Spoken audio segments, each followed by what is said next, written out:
Funcionando, né? Então, o tema de hoje é tolerância e respeito. E por que que eu coloquei esse tema? Porque o que a gente percebe hoje em dia na sociedade, principalmente nessa revolução tecnológica que a gente está tendo nesses tempos, é exatamente um aumento do contrário, né? Que é a intolerância.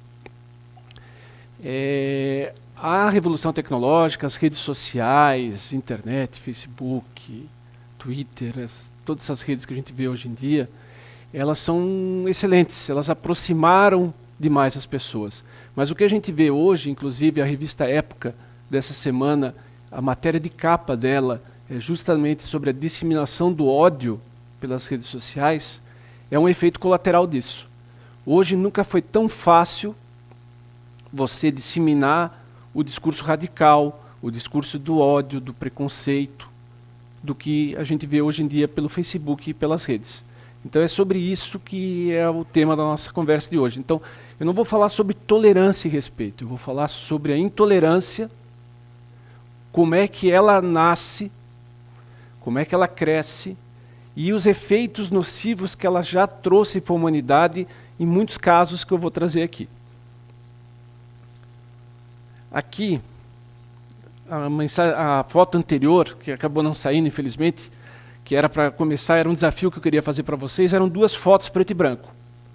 Duas fotos dos Estados Unidos, com aquele pessoal, quem conhece a Ku Klux Klan, que era aquela organização que perseguia os negros nos Estados Unidos, com aquele capuz branco, aquelas bandeiras confederadas, aquela coisa. Eram duas fotos. As duas preto e branco, eu ia perguntar para vocês qual era a diferença delas. Diferença não tinha nenhuma, tirando as datas. Uma era de 1930 e a outra era do ano passado. Então, para vocês verem que aquilo que se achava que a humanidade tinha evoluído, ele está voltando. E é sobre isso que a gente vai falar. Essa outra foto aqui, não sei se vocês estão... É, melhor, né? A foto da esquerda é uma foto no Congo belga, quando a República do Congo, na África, ainda era pertencente à Bélgica, de um menino, isso há 110 anos atrás, que estava para ser enforcado pelo crime do pai dele não ter conseguido atingir a cota de plantação que ele tinha que ter feito para o governo da Bélgica.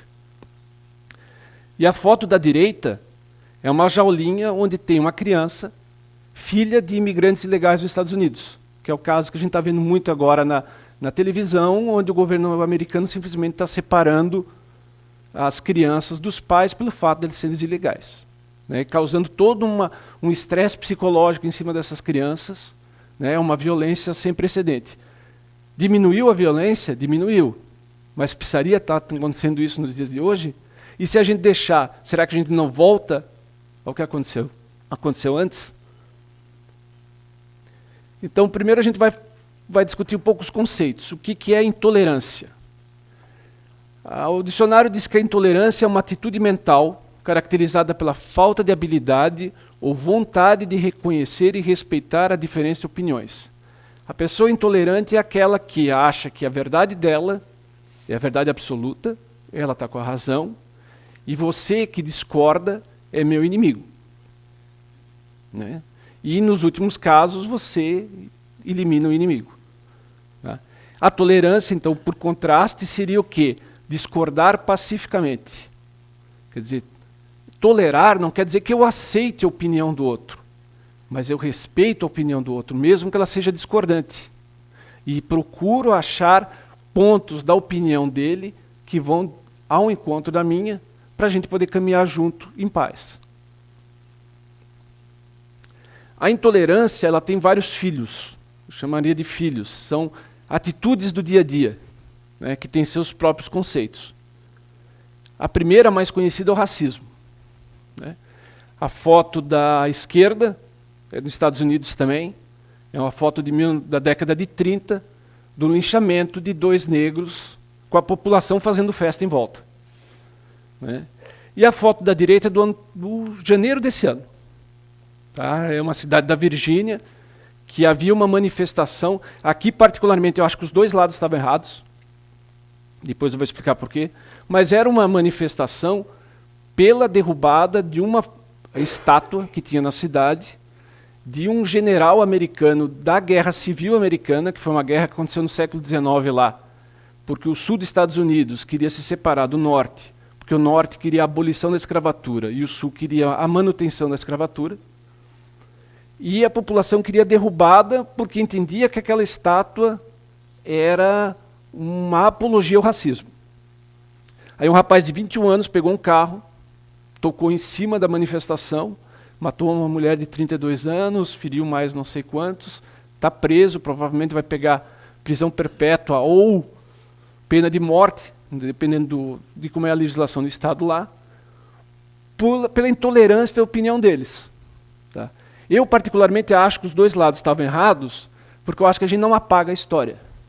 Né? Não é tirando a estátua do cara dali e apagando que houve racismo naquele Estado que você vai fazer com que ele não volte. Acho que o pior erro que a humanidade pode fazer é querer esquecer a história passada deles.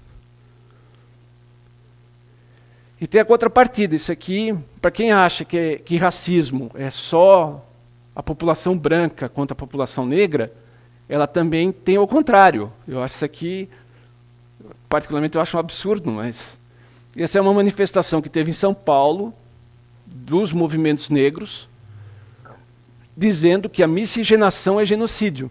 Quer dizer, eles são tão... A reação é tão racista quanto, tão intolerante quanto a do branco em relação a eles. E enquanto os dois lados pensarem dessa maneira, fica muito difícil uma convivência pacífica. Né?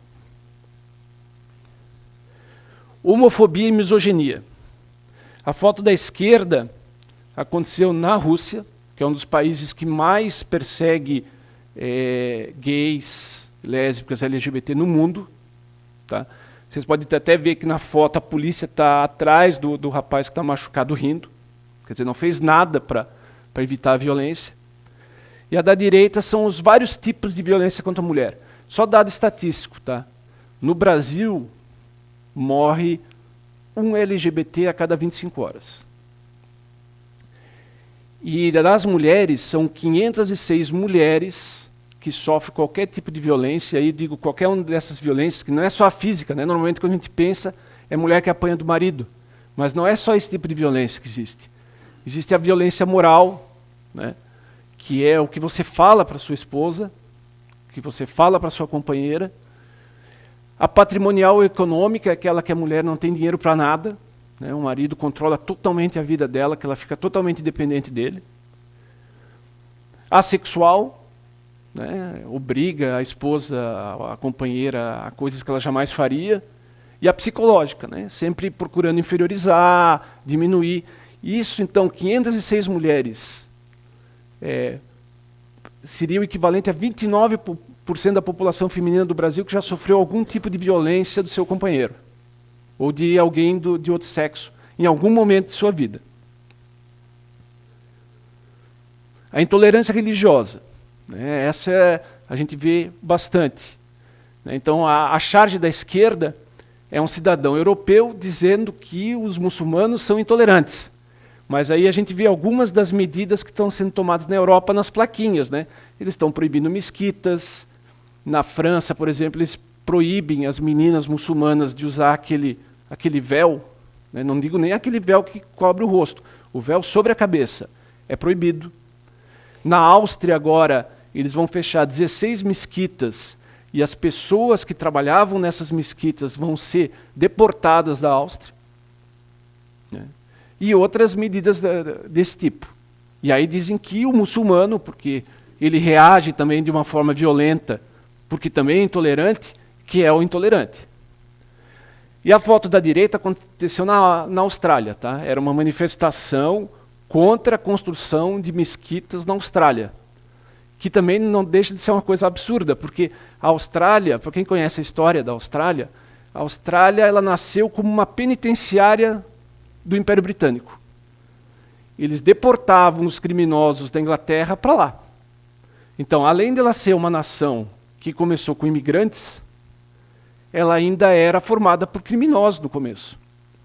E quem assistiu teve um filme uns 3, 4 anos atrás, chamado Austrália, que é com a Nicole Kidman, alguns atores australianos famosos, era uma superprodução de lá, que mostra que na Austrália havia uma política, assim como nos Estados Unidos eles separam agora os filhos dos imigrantes dos pais, na Austrália eles separavam os filhos mestiços das mães. Porque o pai ou era aborígene, né, que é os nativos da Austrália, ou a mãe era aborígene, eles separavam. Né, e isso mostra nesse filme. Então é um absurdo que um país que tenha esse tipo de raiz seja intolerante.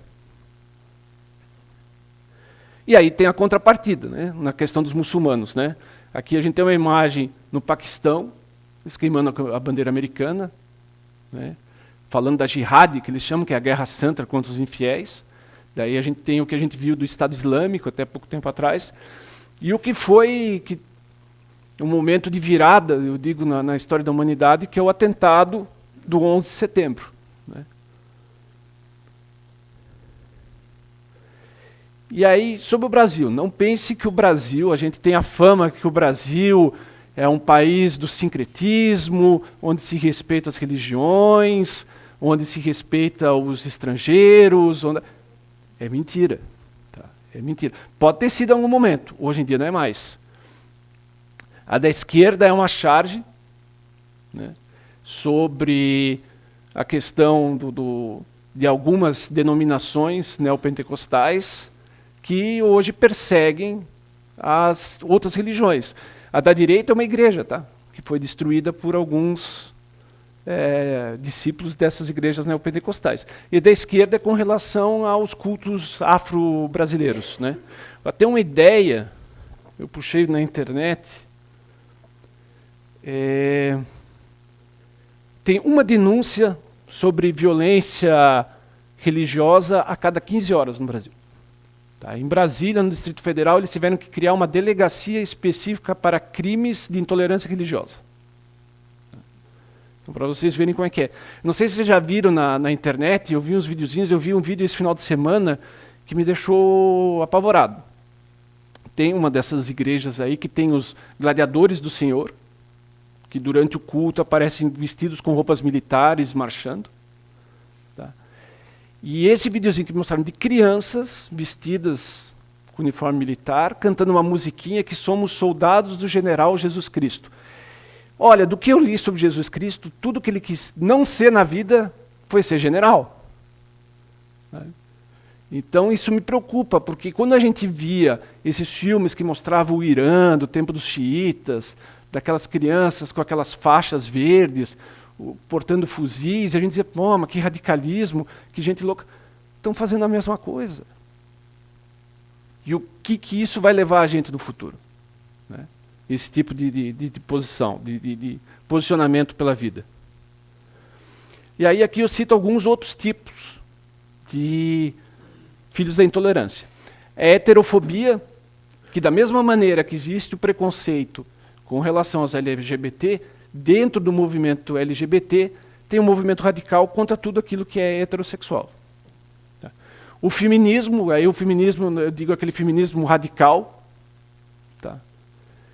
Que o pessoal até brinca nas redes sociais, chama de feminazes, né? A xenofobia, que é a aversão a tudo que venha do estrangeiro. Tá? E aí, a próxima tela eu vou mostrar uma coisa que a gente também aprende, que o Brasil é uma terra que recebe muito bem os imigrantes, que aceita todos os tipos de raça, e nós estamos, segundo uma ONG estrangeira, entre os 10 países que pior recebem seus imigrantes. Tá? E por que eu digo isso? A gente recebe muito bem. Né? A gente vê pelas cidades, os haitianos, de certa maneira a gente respeita a cultura deles, mas alguém aqui já viu alguma empresa contratar um haitiano que tem um diploma de engenheiro, que fale 3 línguas como eu conheci, e deu um emprego de engenheiro para ele? Não dão. Eles deixam entrar. Mas a possibilidade de você crescer é outra história. Porque os Estados Unidos, com todo defeito que ele tem, toda a dificuldade que ele dá para você ser imigrante e entrar no país, tudo bem, mas se você passar essa barreira, ele não vai te impedir de crescer lá dentro. E será que a gente está fazendo a mesma coisa com os bolivianos, com os haitianos, com os africanos, com os sírios que estão vindo para o Brasil? O preconceito social, que esse eu acho mais perigoso desses todos. Tá? Porque o preconceito social é uma coisa muito sutil, é uma coisa que já vem na cultura da gente. Né? É aquela coisa do pai de uma família rica, cuja filha ou filho namora com uma menina ou um rapaz de uma classe social mais pobre e ele tenta impedir de toda maneira aquele relacionamento. Ou aquela pessoa que não consegue um emprego porque era bolsista. Imagina, eu vou dar emprego para um bolsista. Conseguiu a vaga na universidade porque tinha bolsa. Sabe? São essas coisas sutis que a gente não percebe, mas que estão muito incultados na nossa cabeça, porque a nossa sociedade, a sociedade brasileira, ainda é uma sociedade que, de certa maneira, vive da casa grande e da senzala. Né? Até pouco tempo atrás, pelo menos, o meu apartamento, quando eu comprei há 20 anos atrás, ele ainda tinha dependência de empregada, que era um cubículo que, pelo amor de Deus, eu transformei em escritório e mal e porcamente serve de escritório. Mas era para alguém morar lá dentro. Né? Isso nada mais era o quê? Uma reprodução do tempo que existia a casa grande, do senhor branco, e a senzala da empregada escrava negra. Né? Intolerância religiosa, que a gente já conversou, a intolerância política, que está cada vez pior nesse país. É uma coisa que quanto pior a crise econômica, mais isso aqui acontece. Então aí você começa a história de, porque você é coxinha, não, porque você é mortadela, porque você é petralha, porque você é fascista, porque você é comunista. E isso, esse estupim para desandar para a violência de rua, como a gente já viu acontecer aqui no Brasil recentemente, é um toquezinho. O etaísmo, que é o preconceito por faixa etária. Quem tem mais de 40 anos nesse país e que perdeu o emprego sabe o que é isso aqui. Sabe o que é não conseguir mais um emprego porque é velho. Porque é obsoleto. Né? Não se considera a experiência que aquela pessoa tinha. E também tem a contrapartida, né? A pessoa muito nova que também não consegue emprego porque é muito novo. E o bullying é um filho dos tempos modernos. Né? E ele é muito perigoso. Muito perigoso. Porque eu me lembro quando era meu tempo de moleque, que eu era assim, aquele nerdzão da escola, sofria bullying. Né? Sempre tinha um valentão que ou pagava um negocinho da merenda, ou apanhava, coisa e tal. Mas eu saía do colégio, ia para a minha rua, tinha a minha turminha, pronto, morria. Eu só passava aquele sufoco lá no colégio. Hoje em dia não, hoje em dia isso persegue. Né? O guri sai da escola, tem o bullying no Facebook, tem no Twitter, tem no WhatsApp, tem todos os tipos de mídias sociais hoje em dia, e por isso que hoje em dia a gente vê cada vez mais suicídio de adolescentes. Não é à toa que isso está acontecendo. Né? É porque realmente hoje fica muito mais fácil você perseguir aquele que você não gosta. E aí aquele número que eu falei, ficou pequenininho, são os 10 países que melhor recebem seus imigrantes, e os 10 piores. Agora deixa eu achar o que o Brasil não é nem entre os 10, ele está entre os 5 piores, tá? Está junto com um pessoal, gente boa, assim, Arábia Saudita, Tailândia, Iraque, esse tipo de país aí. Então, ainda sobre a intolerância. A intolerância, em suas várias formas, geralmente nasce no ambiente familiar ou nele não é combatido. Agora eu vou usar um exemplo bem radical aqui que eu usei lá em Blumenau na palestra.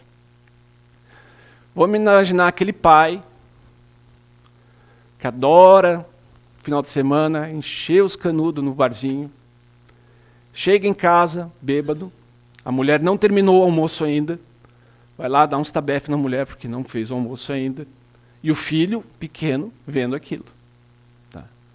Aí, deu 4 horas da tarde, o seu Zé vai lá sentar, ver o jogo. Né? Aí bota o filho do lado, porque o filho tem que gostar de futebol. Né? Eu gosto de futebol, tentei fazer isso com meu filho, não deu certo. Não, tem que ficar aqui, vamos assistir o futebol. Aí eu torço para um time, o outro time é Bambi, é Gambá, é Urubu, aqueles apelidos que quem gosta de futebol sabe que a gente dá para outra torcida. E o moleque escuta aquilo. Aí vai o moleque no dia seguinte, vai para a escola, tem outro menininho que ele não gosta muito, que é Bambi, né? Versão do que o pai falou. Ô, seu Bambi! Aí o moleque é maior, vai lá dar uns tabefes no moleque, o moleque volta para casa com o olho roxo, e aí o pai, que é um grande educador, um grande filósofo, vai lá dar outra surra no menino, porque onde já se viu, apanhou, o meu filho apanhou de um Bambi. Então, que tipo de adulto você está criando com esse tipo de exemplo? Então, a intolerância são reações emocionais e sentimentos sutis. É emocional, né? A intolerância é uma coisa que não vem da razão, é uma coisa emocional. Porque se você parar para pensar friamente, você vê que não tem lógica naquilo que você está fazendo, né? E que se introduz e se estabelece no coração e mente lentamente, à medida que não vigiamos nossas emoções e pensamentos. Quanto mais fragilizado o indivíduo, mais fácil de ser influenciado. Realmente, né? Vamos imaginar, você está desempregado, sua família está passando fome, e aí você vê um imigrante haitiano, empregado, trabalhando, bonitinho, aí vem um do teu lado e diz assim, tá vendo? Estão tirando emprego de brasileiro. Olha lá, você aqui desempregado e o cara lá, sabe? E você está fragilizado naquele momento. Então, se você não tiver com as tuas convicções, com o teu espiritual forte, você entra nesse discurso. Sabe? E você entra, 5 entram, 10 entram, um país entra, e aí a gente vai ver o que acontece quando um país entra numa atmosfera dessa. O primeiro passo para estabelecer o germe da intolerância é desumanizar aquele que pretendemos subjugar. Quer ver um exemplo? Eu vou uma vez por mês para São Paulo, né, a trabalho. E lá na Avenida Ipiranga, que é uma avenida no centro da cidade, assim, tem escritórios, coisa e tal, a quantidade de morador de rua que tem lá, vocês não imaginam. Né? Aí chega um ponto que se você não se tocar, eles deixam de ser um ser humano. Está lá jogado. Aí lá pelas tantas você está pensando assim, pô, mas o prefeito também que não faz porcaria nenhuma, esse monte de desocupado aqui deitado, por que não limpa aqui? Né? Tira esse pessoal daqui, tira da minha cidade. Em Blumenau tinha um prefeito que fazia isso. Né? O sujeito pobre vinha no ônibus, já tinha o pessoal do serviço social esperando, o cara botava o pé na cidade, ele já dava uma passagem e já mandava o cara embora. Então você desumaniza, aquilo não é uma pessoa. Né? Os nazistas fizeram isso na Segunda Guerra Mundial. Quem assiste os filmes, principalmente os filmes sobre o Holocausto, sabe que os judeus eles tinham um número tatuado aqui. Né? Então você não era mais uma pessoa. Você não era o José, você não era o João. Você era o 26554, aquele número. Né? Então você não é mais uma pessoa. Então se você não é uma pessoa, eu não preciso te tratar bem. Essa é uma frase de Einstein. Né? Ele dizia isso já nos anos 50, final da Segunda Guerra Mundial, logo depois da bomba atômica, que era uma época muito triste que ele estava vivendo, que era mais fácil o ser humano desintegrar um átomo do que conseguir acabar com o preconceito. E aí eu vou mostrar alguns exemplos para mostrar que não é só na época dele, não. Né? Foi e continua sendo complicado. E aí eu vou começar com alguns exemplos. Tá? Exemplos tem uma infinidade, eu não vou nem aqui citar por exemplo, a perseguição aos índios, né? Milhares de índios que foram mortos nas Américas. Tá? Não vou falar do pior deles que nós vivemos no Brasil, que foi a escravidão. Né? De 1500 até 1888, nós fomos o penúltimo país ocidental a acabar com a escravidão. Penúltimo ou último, agora não me lembro direito. Tá? Há pouco mais de 200 anos. Nem isso, né? 100 e poucos anos. Né? E vou citar alguns mais específicos, muitos não muito conhecidos. Esse, porque ele tem uma importância no espiritismo. Tá? A noite de São Bartolomeu, ela aconteceu no dia 23 e 24 de agosto de 1572, que foi uma estratégia que a rainha da França, na época, que era católica, fez. com intuito político e econômico, se utilizando da religião, para eliminar os protestantes que existiam na França na época. Inclusive senhores feudais, outros nobres, deles para baixo. Então, naquela noite, em Paris, e que depois se estendeu a 12 cidades da França, houve massacres pelo simples fato de que o outro era protestante. Era cristão igual, mas era protestante e não era católico. Na primeira noite, eles mataram 3.000 pessoas em Paris. O massacre só foi acabar em outubro daquele ano, na França. E o número de mortos foi dezenas de milhares. Por que é importante o Espiritismo? Porque depois, Allan Kardec escreveu 2 livros e um artigo na Revista Espírita a respeito desse massacre, porque ele já estava vivendo lá em 1850 e nas reuniões mediúnicas de desobsessão, de trabalho com os espíritos, vinham espíritos que tinham morrido nessa época e que ainda queriam vingança. Então, para você ver o impacto que um fato desse pode criar na vida de um espírito. Vamos vir no tempo. Né? Já passei por cima da escravidão, já cheguei no século passado. Não tanto tempo assim. Genocídio armênio. Aconteceu de 1915 a 1923. Isso aqui são mulheres armênias que foram crucificadas porque eram cristãs. Entre 800 mil e 1,5 milhão de mortos. Tá? A Armênia hoje é um país. Na época, fazia parte do Império Otomano, que hoje o que sobrou dele é a Turquia. Era a Primeira Guerra Mundial, a Turquia, o Império Otomano tinha entrado em guerra contra a Rússia, e dentro da estratégia militar deles tinha a Armênia. E a Armênia era cristã, ortodoxa, igual aos russos.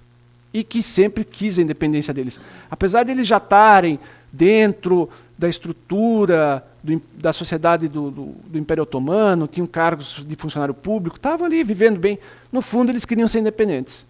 O medo dos turcos foi que eles se juntassem aos russos contra eles. Aí o que eles fizeram? Eles resolveram tirar todo mundo da Armênia e botar em outro lugar. E aí aproveitaram para passar fogo. Aí a coisa desandou e terminou em 1,5 milhão de mortos. Por que esse episódio é importante na história? Porque foi o primeiro genocídio que a Liga das Nações, que era o que existia antes do que hoje é a ONU, então uma organização de nações, foi a primeira que juridicamente disse, não, isso aqui é um genocídio. Tá?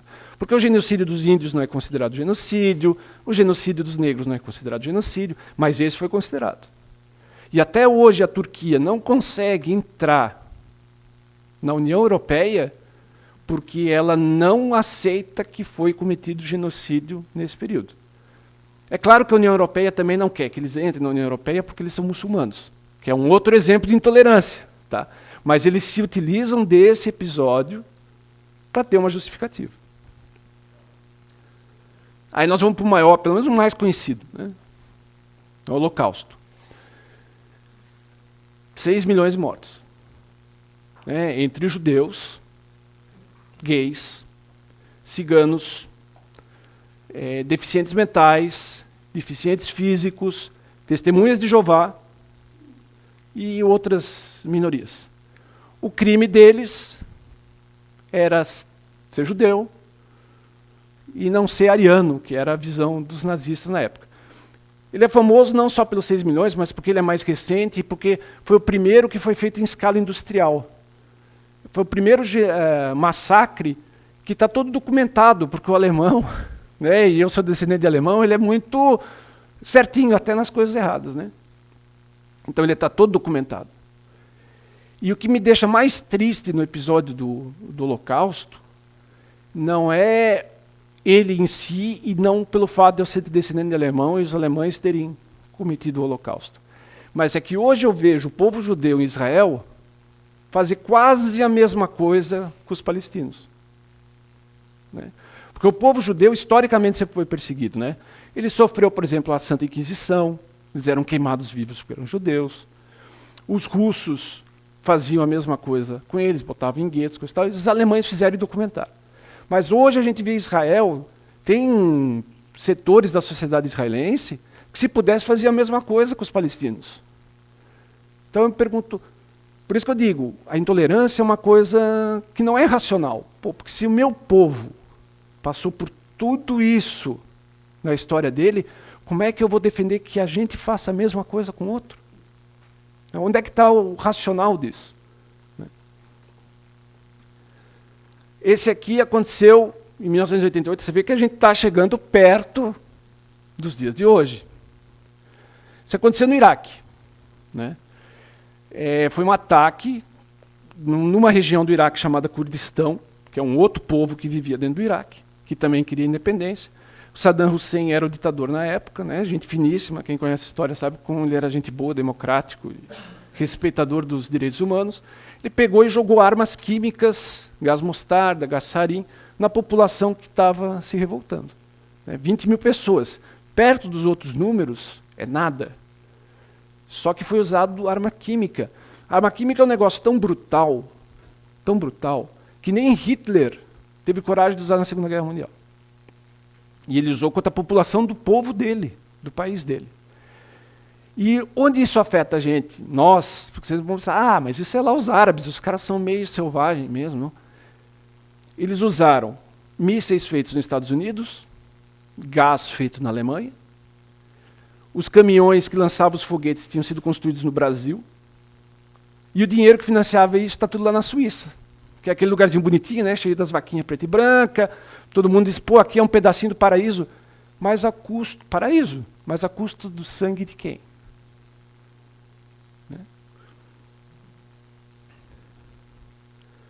Ruanda, 1994.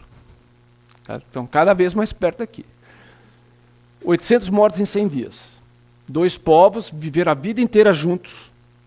Tá? Faziam parte do tal Congo belga. O Congo belga também é um negócio doido. Hoje a gente vê a Bélgica na Copa, país bonito, do lado da Holanda, cheio das tulipas. Mas os belgas, lá no século XIX, o rei da Bélgica resolveu ter uma fazenda na África. Como todo mundo tinha uma colônia na África, ele achou que a Bélgica tinha que ter também. E aí o parlamento belga disse, não, a Bélgica não vai se meter nessa história. Falou, não, tudo bem, então vai ser meu. Aí ele tinha 2 países, que hoje são países, Ruanda e Congo, que eram fazenda dele. Aí ele contratava mercenários para botar a ordem lá dentro, e aí fazia o que a gente viu naquela primeira fotozinha, né, enforcar uma criança porque o pai não entregou a quantidade de cereais que o governo queria. E se utilizou, porque os Hutus é a maioria e os Tutsis uma minoria, mas que viviam, casavam entre eles, viviam muito bem. Os Tutsis, como era minoria, eram utilizados pelo governo para ser os funcionários públicos, e como eles tinham aí um pouquinho de privilégios, eles desciam o porrete na maioria. Isso era comum acontecer, era a maneira que os impérios faziam para manter os seus lugares. Quando esses países ficaram independentes, o que aconteceu? Veio o troco.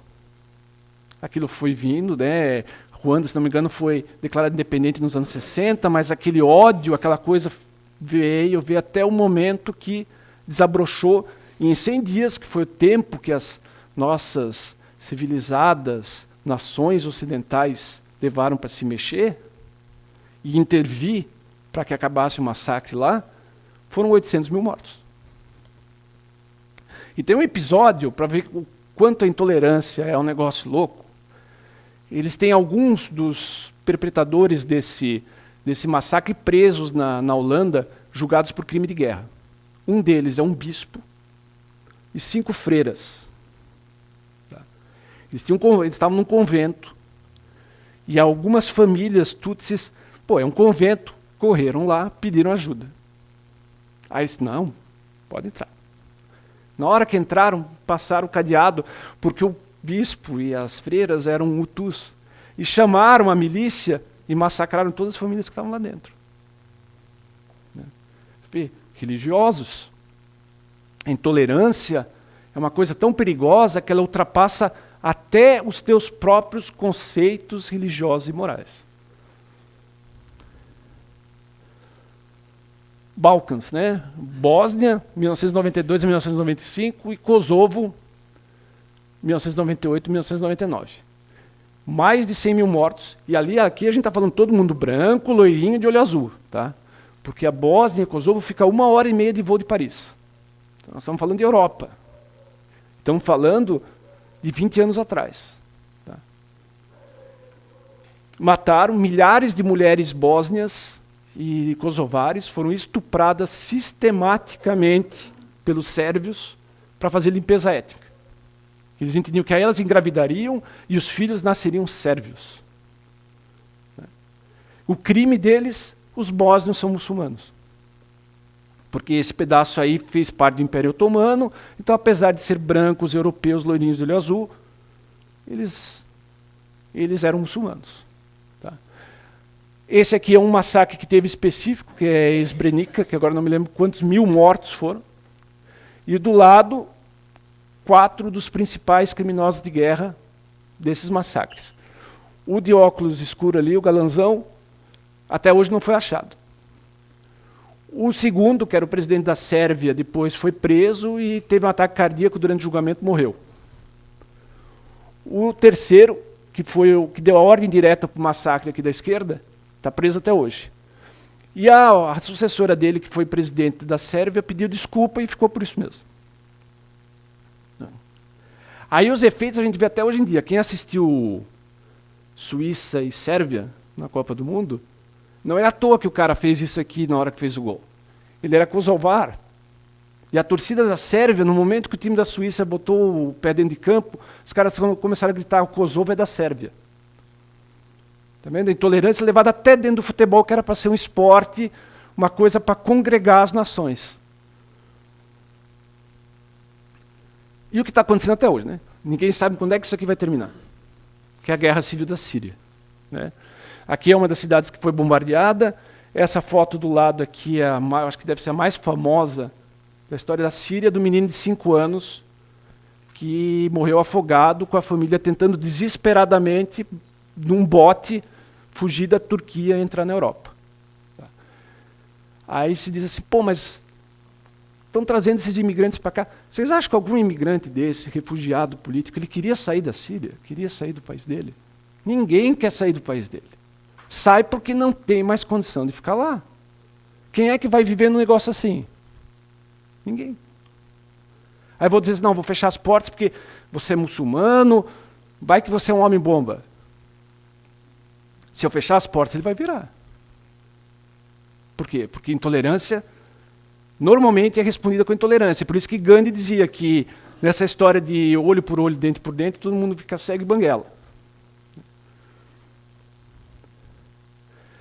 E aí, isso que infelizmente a humanidade faz, e que isso, através do espiritismo, a gente tenta mudar, é essa charge aqui. Ó.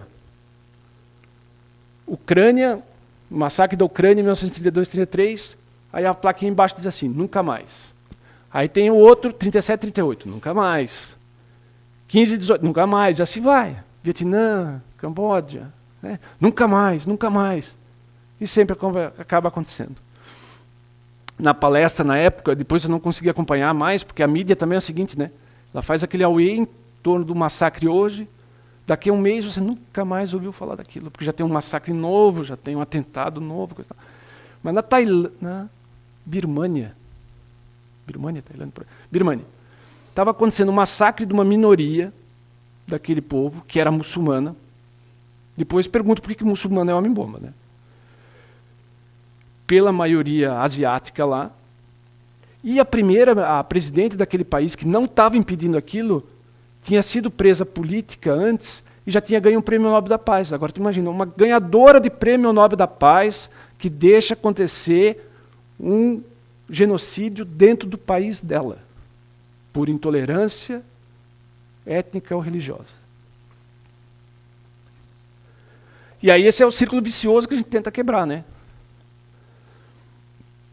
É a funkeira que chama o traveco de traveco, que por sua vez chama o nordestino de Paraíba, e assim, um tendo preconceito do outro. Um sendo intolerante com a posição do outro. Né? E isso tem que ser quebrado. Como é que a gente pode quebrar isso? Antes da gente entrar no como quebrar isso. Isso aqui é Blumenau, tá? Pra você ver que as coisas não são longe. O caso da esquerda ficou famoso na mídia, saiu fantástico. O advogado teve na Fátima Bernardes. Por coincidência, a esposa dele, branca, de olho azul, descendente italiana, tinha sido a psicopedagoga que muito ajudou meu filho na infância. Então a gente conheceu o caso de perto. O crime dele, para ter uma placa dessa pendurada na porta da casa dele, ele era negro, de esquerda e adepto do candomblé. Aí foi ameaçado de morte. E à direita é uma foto que eu mesmo tirei, porque eu vivo encontrando isso aqui na Rua 15, que é a rua principal, quem conhece Blumenau, né, a Rua do Comércio de Blumenau. É a apologia à supremacia do homem branco, ariano, aquele mesmo discurso do sujeito do bigodinho lá nos anos 30, continua. E esse caso aconteceu em janeiro, tá? Marcondes Nablat, 38 anos, casado, 5 filhos, professor da Universidade Federal, morto a paulada na Praia de Penha. O crime dele, estava vendendo picolé, porque, pelo que ele ganhava era obrigado, porque, né, professor no Brasil, ainda mais índio. Chegava no verão, parte da comunidade ia para a praia para vender as coisas, ele vendia picolé. Aí ele estava andando na rua de madrugada, índio de madrugada na rua sem fazer nada é vagabundo. Aí, encheram o cara de paulada, morreu. Aqui, ó, Penha.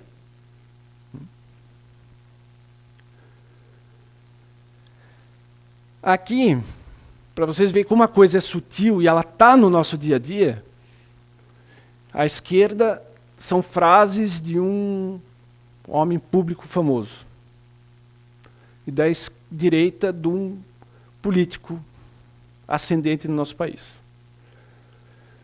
O homem público do passado dizia assim que as mulheres possuem seu campo de batalha e com todas as crianças que trazem o mundo, lutam pela batalha dessa nação. A opinião da direita sobre as mulheres é que, como elas engravidam, elas têm que ter um salário menor. O da esquerda dizia que nós temos que ser cruéis, porque temos que recuperar a consciência tranquila para sermos cruéis, para nos tornarmos uma nação soberana. E o da direita fala sobre o preconceito LGBT. Enfim, eu não vou nem entrar nas frases todas, mas vocês vão ver que elas têm uma particularidade. Elas são similares no destilar o ódio contra aquilo que eu não concordo. Tá? O da esquerda é esse cara aqui.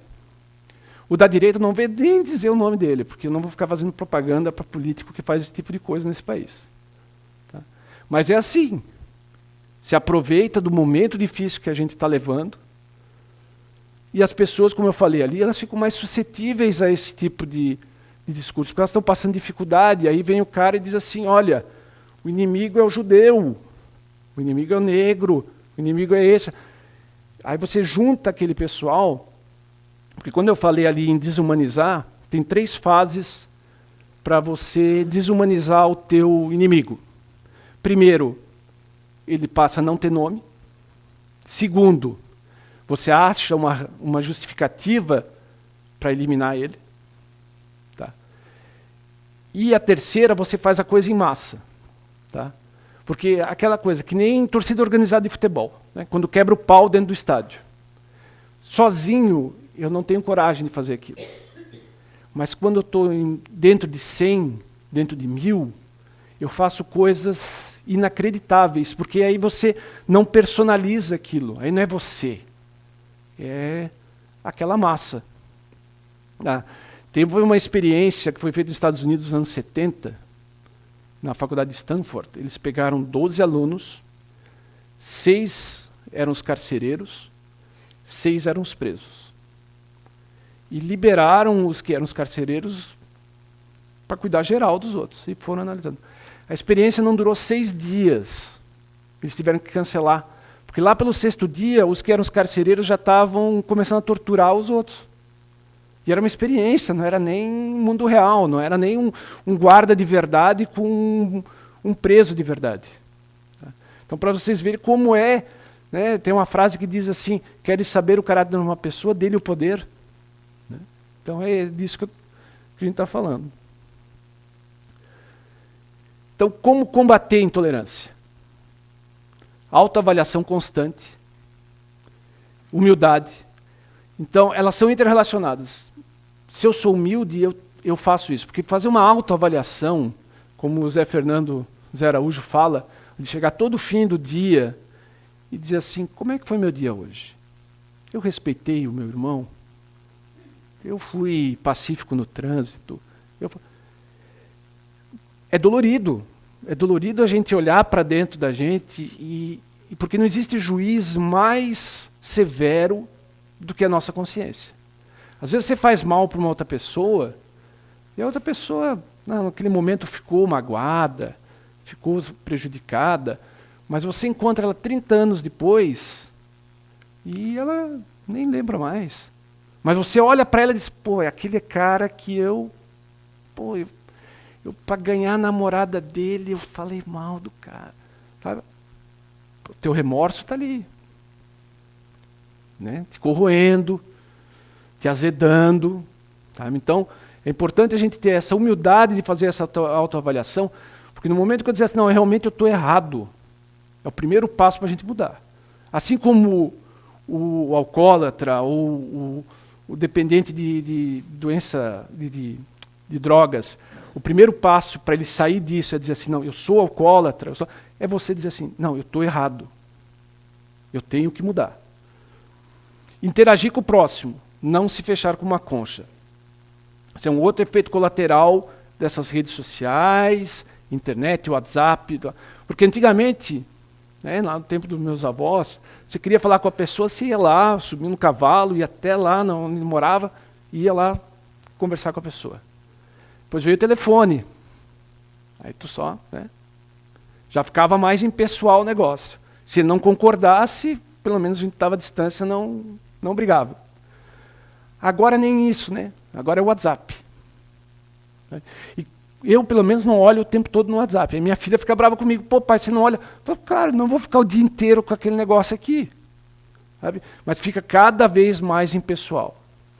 E quanto mais você se distancia, porque o ser humano é um ser social, a gente nasceu para viver em comunidade, a gente não viveu para ficar cada um na sua caverna. Né? No momento que eu paro de ter essa interação, de discutir, de debater com o outro, qual é a tua opinião, qual é a minha opinião, eu começo a achar que as minhas verdades são as absolutas. Né? O que eu penso é a verdade. Então o que você pensa, que não é igual ao que eu penso, é mentira. E se eu não interagir, eu não vou abrir minha cabeça para um outro argumento, para eu repensar o que eu quero da vida. Né? E isso é o que a gente tem que impedir. Então a gente tem que interagir, a gente tem que continuar. É legal, Facebook, pô, eu encontrei pessoas que há 40 anos eu encontrava. Mas o ruim do Facebook, às vezes, é que você encontra os longínquos e afasta os próximos, se você não cuidar. Não terceirizar a educação do seu filho. Escola não foi feita para educar. Grupo escoteiro não foi feito para educar. Escolinha de futebol não foi feito para educar. O que foi feito para educar é a família. E o exemplo que a gente dá para os filhos da gente, que é o próximo ponto. As palavras convencem e o exemplo arrasta. Então, aquele exemplo do pai violento, coisa e tal, como é que a gente vai querer que o filho saia diferente? Eu tive um problema, até acho que na outra palestra eu comentei, meu pai era alcoólatra.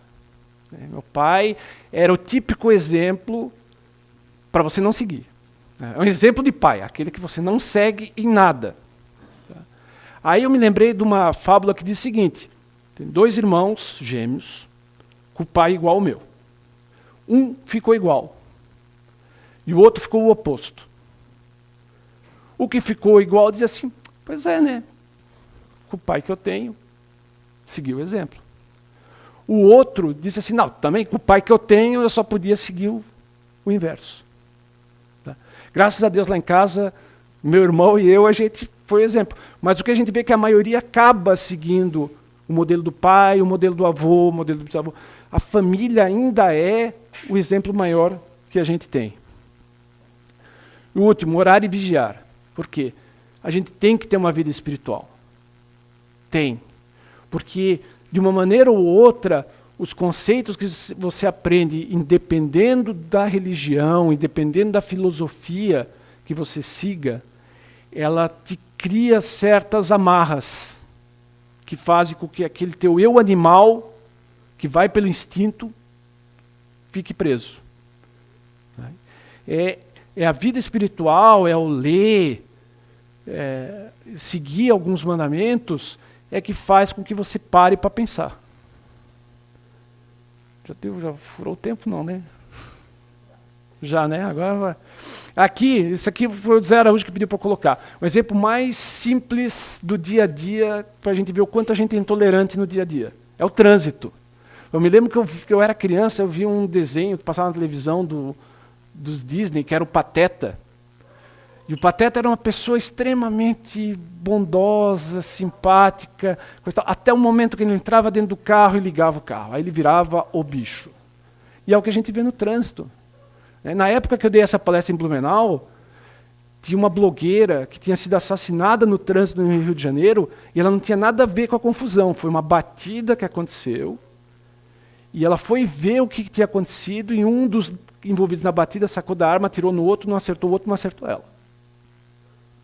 Então, a que ponto a intolerância pode chegar? Porque outro efeito colateral dessa vida louca das redes sociais, coisa e tal, é que está todo mundo querendo tudo para agora, né? Tudo na velocidade da internet. E todo mundo estressado com isso. E aí, se você não cuidar, você fica intolerante e se perde.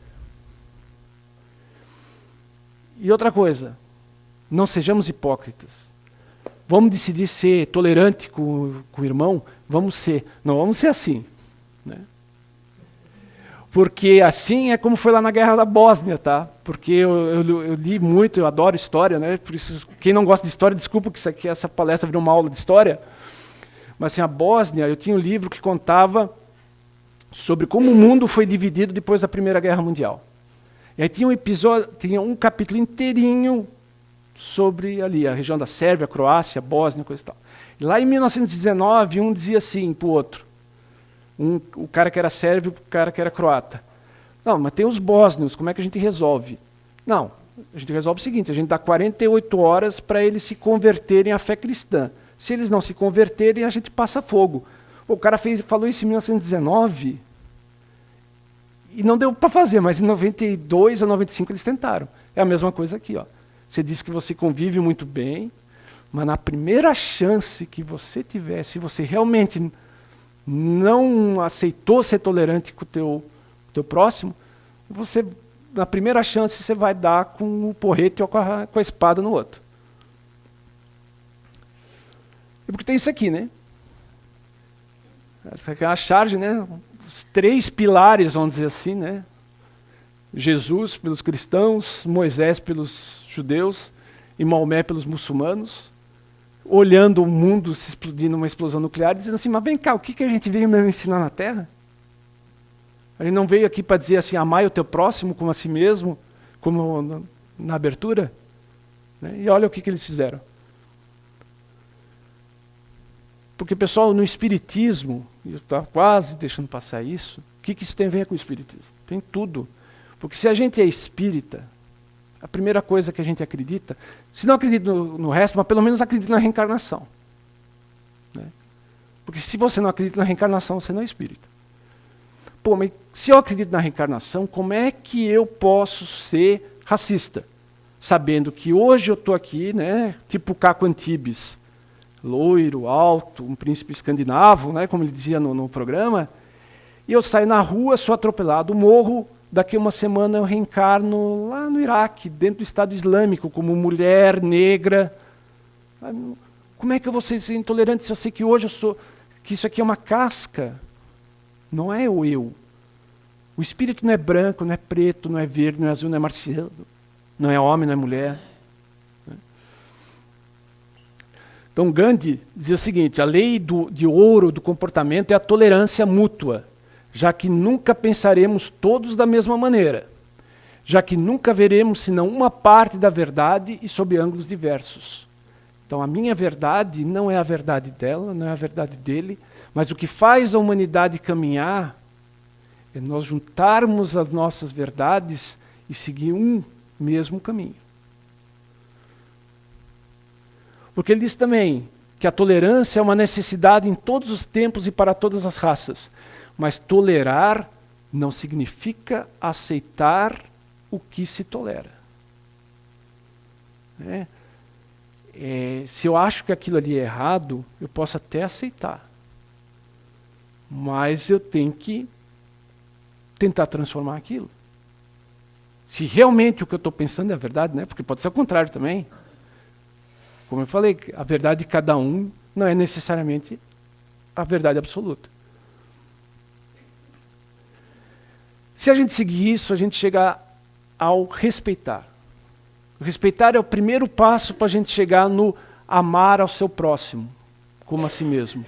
Porque no momento que eu sou tolerante, eu passo a respeitar o meu próximo. E eu respeitando o meu próximo, mais na frente, quem sabe, depois de encarnar um bocado de vezes ainda, eu passe a querer para ele o mesmo que eu quero para mim. Então, a tolerância e o respeito são os primeiros passos para a evolução do espírito. Por fim, eu acho que essa é por fim. Uma frasezinha da Mafalda, que está em espanhol, que diz assim: lograremos viver em paz quando não existam mais diferenças entre as pessoas e que a gente compreenda que todos nós somos partes de uma mesma realidade. O mundo necessita de tolerância, mas não espere que o teu próximo te tolere primeiro. Dê você o primeiro passo. Você primeiro tolera, para que então ele tolere você.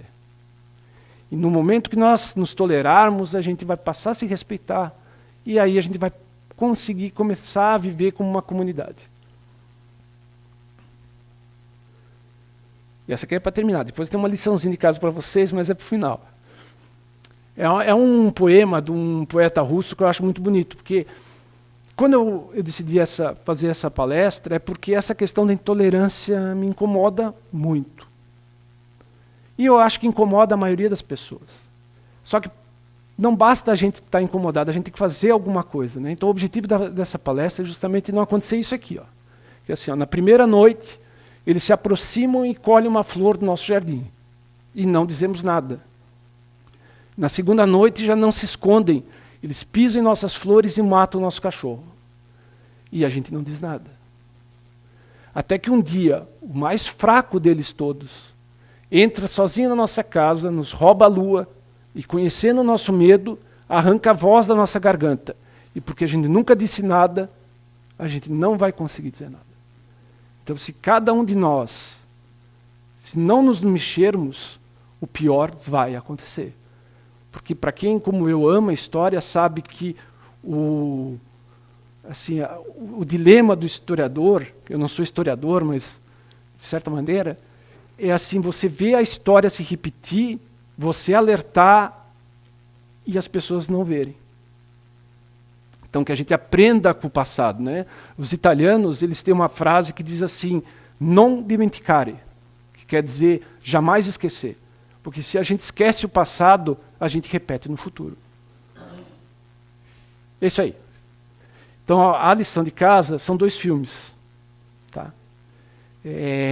Tem um monte de filmes que falam sobre preconceito, sobre racismo, sobre o Holocausto, sobre uma série de questões. Mas tem 2 filmes que eu separei, tem no Netflix, para quem tiver Netflix. Esse filme é de 20 anos atrás, chama Outra História Americana. Eu não vou dar muito spoiler não, mas é assim, é a história de Cavanhaque, que ele era um líder de uma milícia neonazista nos Estados Unidos, e ele comete um crime e vai preso. E a experiência que ele tem dentro da prisão modifica a visão de mundo dele. E aí o grande desafio dele, que é as 2 partes do filme, é sair da cadeia e impedir que o irmão mais novo dele caia nos mesmos erros que ele cometeu. Sabe? E o próximo, que assim, esse filme eu acho genial, tá? É um filme alemão de 2008.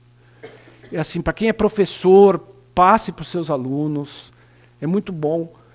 É assim, É uma sala de aula na Alemanha, nos dias de hoje.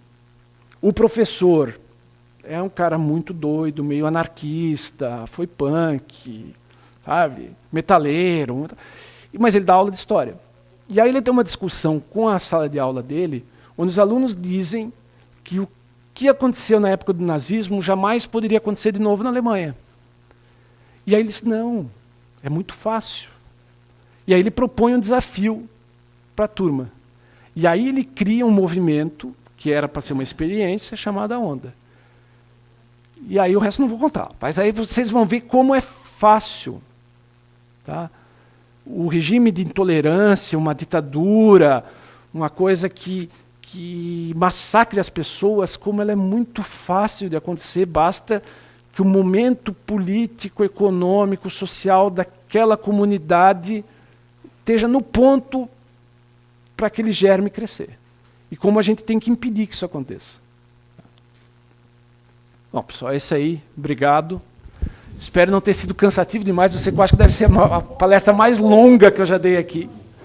Né? Mas é um assunto assim que eu acho muito importante. Muito importante para nós, não só como indivíduos, mas como sociedade, para impedir, né? Como diz aquela fábulazinha do beija-flor, né? Incêndio na floresta, o beija-flor ia lá, pegava a águazinha no bico, ia lá e jogava no incêndio. E a bicharada toda fugindo e o beija-flor naquela. Aí um dos animais maiores, lá, o elefante, vira para ele e você fala, cara, por que você está fazendo isso? Você não vai apagar um incêndio. Ele fala, não sei, eu estou fazendo a minha parte. Então é isso. Essa palestra aqui eu estou fazendo a minha parte. Obrigado.